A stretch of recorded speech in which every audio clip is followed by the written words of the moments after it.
Friends, তো দেখো আমি ডিমের ঝোল রান্না করেছি পাতলা করে।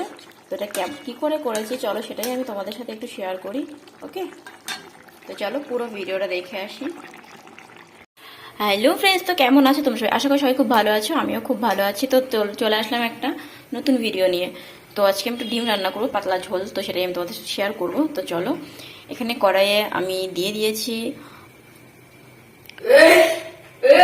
এলাচ, তেজপাতা আর হচ্ছে জিরে ফোড়ন দিয়েছি।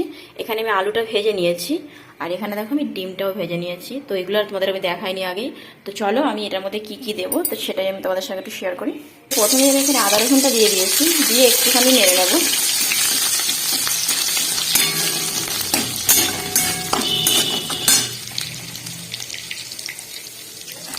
এরপর আমি এর মধ্যে পেঁয়াজ দিয়ে দেবো।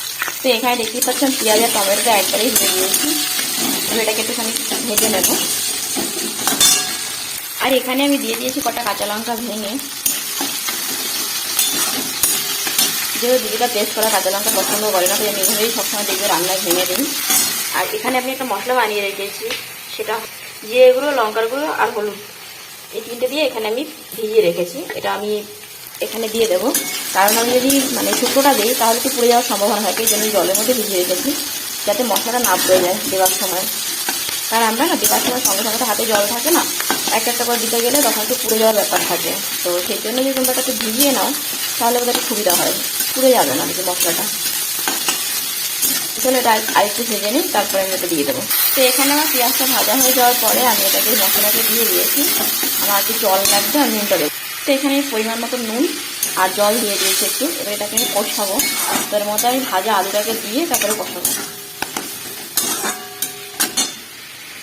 তো এখানে দেখো আমি আলুটা দিয়ে দিয়েছি।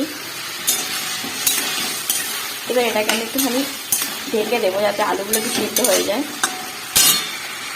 তো চলো দেখা যাক কতটা হয়েছে, তোমাদের সাথে সাথে আমিও দেখি। তো এই দেখো প্রায় বসানো হয়ে গেছে। ঝোলটা যে জলটা আমি দিয়েছিলাম সেটা সুন্দরভাবে টেনে গেছে। আলুগুলো দেখে একটু বাহ, আলুগুলো সিদ্ধ হয়ে গেছে। আমি এবার জল দেবো, এখানে আরেকটু কষবে তারপরে।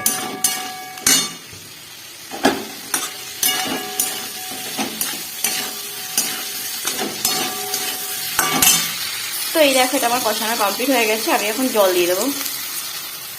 যেহেতু আমি বলেছি একটু পাতলা ঝোল হবে, তাই আমি একটুখানি বেশি জল দিয়েছি। জলটা একটুখানি উতলে এলে তারপরে আমি ডিমটা দিয়ে দেবো। তো এই দেখো আমার ঝোলটা একটু ফুটে ওঠাতে আমি ভেজে রাখা ডিমগুলোকে এর মধ্যে দিয়ে দিয়েছি।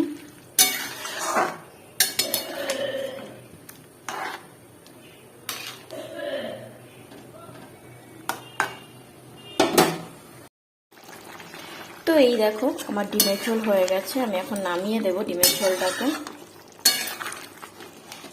একটু গরম মশলা দিয়ে। তো কেমন হয়েছে ডিমের ঝোল পাতলা করে, কোনো মশলা দিই নেই, শুধু হালকা পাতলা মশলা দিয়ে করেছে, কোনো বাটাবাটির জায়গা নেই এখানে। যাই হোক, কেমন হয়েছে অবশ্যই কমেন্ট করে বলো। টাটা, সবাই ভালো থেকো। আমি একটু